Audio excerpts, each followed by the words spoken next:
Welcome to Ask the Educator, a podcast brought to you by Healthmark Industries.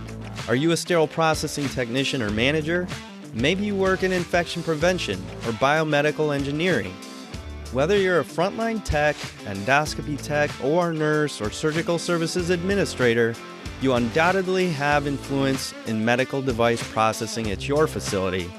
In each episode, we speak with experts from the Healthmark Clinical Affairs team, industry leaders, or special guests from the trenches to answer your questions and bring you relevant industry information, equipping you for excellence in medical device processing. My name is Kevin Anderson, and I will be your host. Now let's get started. Welcome back, everyone, to the Ask the Educator podcast. My name is Adam Okada, and we just got done with our PB70 webinar, our international webinar for the month of January.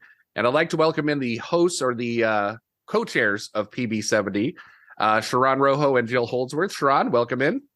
Thank you, Adam. And Jill, welcome to the podcast. Thank you. Glad to be here. So we want to get started. This was a really great, informative podcast.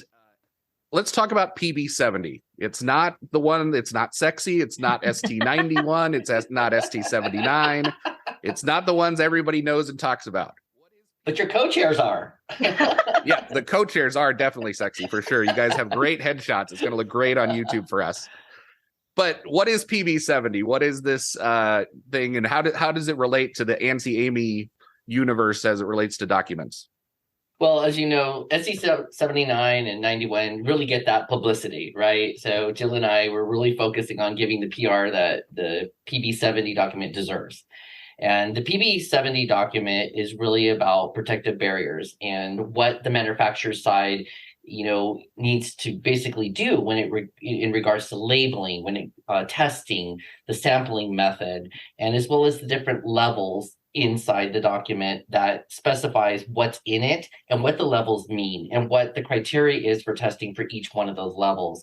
And for the user end is really going to be about the type of level that they were going to be choosing or making that good decision on the type of tasks that they're performing, whether it's decontam, isolation, or even a surgical drape and surgery. And so that kind of what the document is about, but it goes over again in detail into that testing and sampling and classification. Perfect. And that's exactly what we were looking for. Like, what is the document and how it relates to those other ones. It is kind of an AMI document. It's just in a different specialty, right, than sterilization or flexible scopes. So, Jill, this next one's for you. What's important about PB70 that sterile processing, OR, IP professionals, why should we pay attention to PB70? Yeah, and so I'm going to take this kind of each profession at a time. As an IP myself, I would tell other IPs to really try to understand the document. And I think as IPs, if you didn't know PB70 existed, you probably had no idea where all these AMI classifications came from. We talk all the time about, this is AMI level 3, AMI level 4, but do you really understand where those classifications came from? And so kind of reading the document, understanding what types of gowns should be used where is important so that you can help your team members stay safe. And then looking at those changes that we talked about during the webinar. And one of the things that we really talked about was that new decontamination gown, which is also what the sterile processing professionals and leaders will really want to pay attention to because it is new. So it won't be out immediately. We just published the document yesterday. So we're not going to see this immediately, but what we did talk about was what is that minimum criteria of a decontamination gown. So you can take the document and make sure that your teams are safe now with what the new guidelines are. So take what that decontamination gown is rated for and make sure that your decon staff or your reprocessing staff in your high-level disinfection areas are all meeting those standards, even though that decon designated gown isn't out yet. So there's still some things that we can do until manufacturers catch up with these new guidelines. And then really looking at that surgical gown E, which stands for extended critical zone, and thinking about how would I use this? And have I always wished that there was a gown that provided a little bit of an extra coverage? And really that's what we were thinking of with this surgical gown E classification is when you have a surgical procedure or a task that had a little bit of an extra spray, splash, body fluid that was causing strike through or was coming through, getting onto your scrubs, because there's just a lot more. And some of the procedures that we all know that have that, it would be great to have a little bit of extra coverage on the front for that. So really starting to think about how would we use this, and do we have a use for this in certain venues? And so that's really where IPs, OR professionals can really start to work together to think about that. So when manufacturers start to advertise this, they can say, okay, we're ready. We know exactly how we're going to use this together. And that's where risk assessments come in. Risk assessments don't have to be scary. They're as easy as that. Yeah, risk assessments don't need to be scary, right? I mean, you're really just looking at the risks involved in any activity. And then you get a multidisciplinary team, IP, risk, sterile processing, OR, whoever's involved, and really just kind of talk about these things. And what you've done is created a lot of guidance with PB70 that they can look at and say, okay, well, here's the risks, and then here's the level we need to look at based on those risks. One of the things that Jill mentioned, Sharon, I'm going to send this next question over to you. She mentioned the critical zones on the gowns. Can you go into a little detail? I can't discuss the poll questions of our selections of from my daughter's bedroom or Jill's kid's bedroom or something. No. I was gonna say I think I might consider it my kids' bedrooms, but that wasn't the correct answer. The correct answer is the critical zone is basically the area of the protective apparel where there's direct contact with blood or body fluids, or the OPIM, which would be other possible infectious material. Thank you, Jill. I got that in my head now. That will mostly occur in that area. So that's kind of that straightforward definition. Yeah, and the critical zones, I mean, I'm thinking as a decontam tech myself, right? Right in the front, right where your belly is against the sink line, where you're going to get a lot of splashback. Yes. That would be a critical zone, right? Yes. And so on those gowns, you really want to have kind of that extra layer of protection in those zones, thicker or some other kind of material. So I really appreciate that you guys thought about that and created these critical zones on the gowns. Jill, can you describe some of the changes or the updates to PB70? Because this document came out, now we're recording on the 19th of January, so it was the 18th of January that it came out. We timed it perfectly to coincide with the release of PB70. But what changes can we expect to see into the document, and then what changes are we going to see in the marketplace as far as what we're going to look at in the future? Yeah, so I did mention a couple of them already, so I spoiled a couple of them, but what the committee really wanted to do is to expand what the document contained. So the last time that we came out with a PB70 document was in 2012. So we've been working on expanding how much we could cover in this document. So it really was limited to surgical gowns, surgical drapes, and isolation gowns as categories in the past. So we have really expanded the categories and the definitions of this type of apparel that is now included in this document, so that it really is tailored to the task, to the department, and to the user,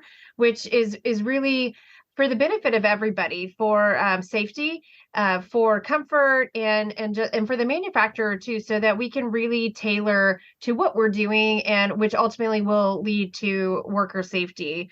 And so you're going to see terms like full coverage gown, protective gown with non-protective back, protective gowns with open backs.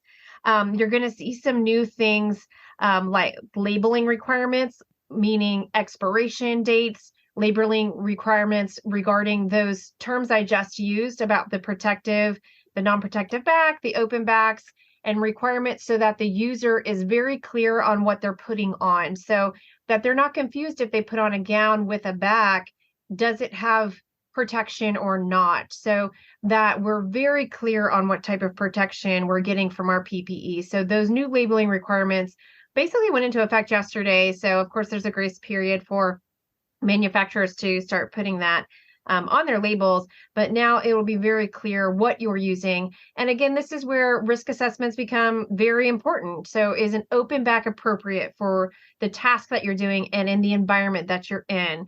Or is a full coverage gown what you really need, because you need the back coverage? And you'll also see protective hoods with togas or toga ensembles.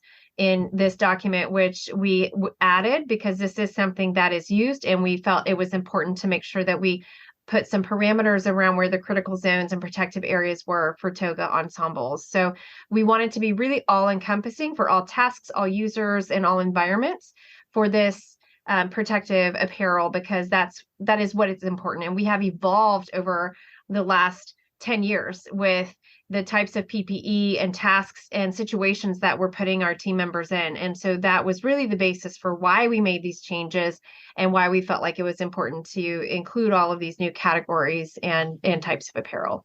Yeah, and if you haven't seen the webinar, I would definitely suggest checking it out. We're giving a brief overview of what PB70 is, but Sharon and Jill did a great job going into a lot of detail, showing pictures, showing those critical zones on the gowns. I know one thing we kind of mentioned during that webinar that I think is important to mention here is, if you're in a single room sterile processing with one sink, do you really need a protective back? You really shouldn't have that splashing going on the backside. But if you're in a large SPD where you've got sinks and people are working back to back and people at each sink, maybe you do need protective back because there will be a lot more splashing, people turning around. So I do think that's going to be huge for the risk assessments. And then the labeling, that's going to be massive for surveys and everything. I can't tell you the number of times I've had a survey. How do you know this gown's not expired? How do you know what the expiration date is? Having it on the gown and then having the level of the gown, whether it's open back, knowing what you're putting on. I think you phrased it perfectly. It's going to be really huge. So we don't have time to go too much deeper into PB70, but Sharon, do you have any final thoughts for everybody on the document or takeaways from it? I would definitely go to the AAMI website, and you can do a search for the PB70 document that just got advertised yesterday, and to purchase that copy. I would definitely, I'm just excited about the document as a whole, especially the decontam for our SPD folks. All right. And Jill, same question? Yeah, we've done so much work on this for many years. And I think you'll see that reflected in the document. It does seem overwhelming at first as you start to look at it, but I think that you'll find that it's a great guidance document, and it's especially great if you're looking to make changes in the place that you work, or like you said, if you're in an area that you have an open back gown, but you really feel like that's not appropriate. This is the document. It's a standard. It's something that you can turn to say these are the guidelines that we need to follow to make sure that we're safe. And so this can really be of help when you have it and you use it as a tool to make sure that everyone is wearing the appropriate things. So I hope that everyone finds it very helpful and a great update with all of these changes that we've made. Thank you both for being here. Great job on the webinar. Great job here today on the podcast. So thank you both for being here. Thank you. Thank you, Adam. Shout out to my co-host, Kevin Anderson, who couldn't be here today. But we miss you, Kevin, and we'll see you on the next one. And we'll see everybody else on the next podcast. Bye, everybody.